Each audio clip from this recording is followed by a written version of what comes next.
Logan Seavey adds winged races to an already packed 2024 schedule. Kyle Larson's high-limit midweek title hunt comes to an end already. We've got an update on the fencing situation at Riverside, including pressure from some big players and more today. Let's go.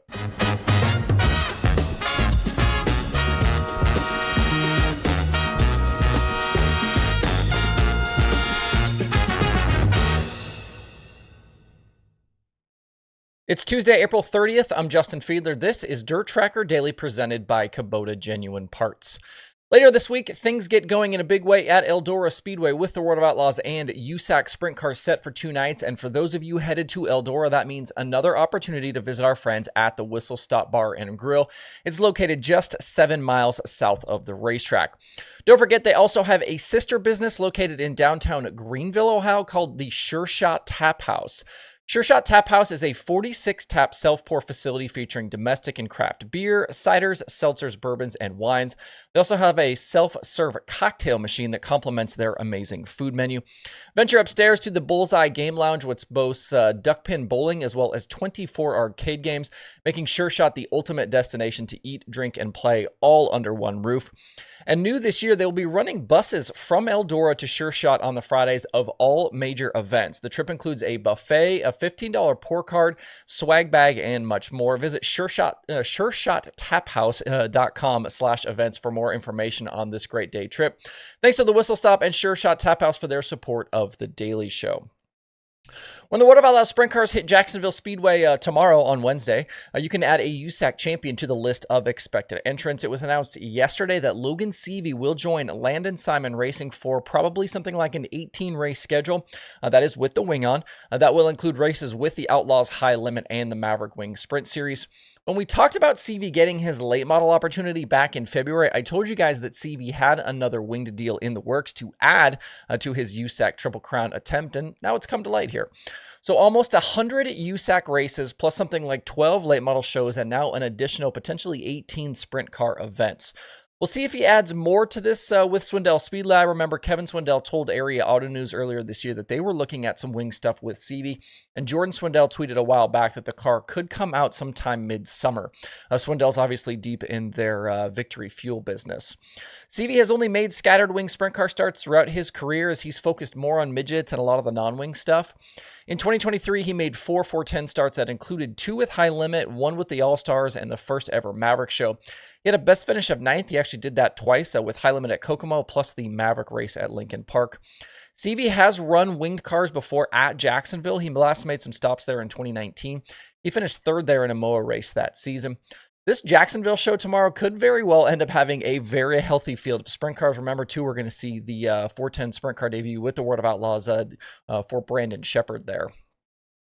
Jumping back to last week, the fencing and safety situation at Riverside International Speedway was in the spotlight after that wild night with the high-limit sprint cars. If you remember, we had Tim Crawley knocking some fence down in Turn 1, and then Brian Bell completely threw it not long after that in Turn 3 after riding the wall. It was clear to everybody watching that things there need to improve if they're going to continue hosting big-time sprint car shows, and that includes the World of Outlaws that head there later this year. I heard a rumor that there may have been a call from the Outlaws to Riverside in the days since about addressing the situation before October, and Brad Sweet commented about it publicly yesterday. In a new episode of Flow Racing's High Limit Room, safety was a main topic, and Sweet came right out and said the fencing there was not adequate. He said they had a conversation after the race with Riverside's owner Clayton Allen and that the track needs to, quote, make some improvements with some cables and some things to hold the fence in place. Sweet brought up the Outlaw show and said he knows WRG will be looking closely at everything and that the changes need to be made before High Limit returns in the future. You would hope that things like this could be handled ahead of racing, but hopefully this was enough of a wake-up call for things to change, especially since we got lucky to avoid anything terrible actually happening. I do like what I'm hearing, though, from Sweet and potentially WRG if the rumors are true. We need those at the top of the sport to use their resources, use their influence to make real improvements in areas like safety, especially at a place like Riverside. I know they've taken a beating after the High Limit race, but I think it's important to point out they have made upgrades there to things like the wall. And with the racing we saw and the fan support, there's no reason why this can't remain on National Touring sprint car schedules in the future. We just can't have fences that effectively don't do anything.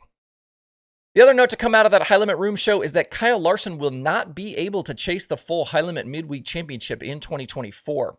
Through 2 events, he was already in a hole in that title fight, down in 15th in the standings. He is currently 66 points behind Corey Day, who's won the first 2 races. Coming up at the end of May, the midweek schedule has a Tuesday night show at Grandview Speedway in Pennsylvania, but Larson will have to miss that race because of NASCAR commitments. There's a Goodyear tire test happening at Iowa Speedway that day, and Larson is participating in it. Iowa is new to the Cup Series schedule this season, so you could see why that would be important for not only Larson, but Hendrick Motorsports as well. Even with the deficit, Larson could have gone on a heater and climbed back into the fight, but missing a show will now put him too far behind, especially with how good some of these other guys have been running.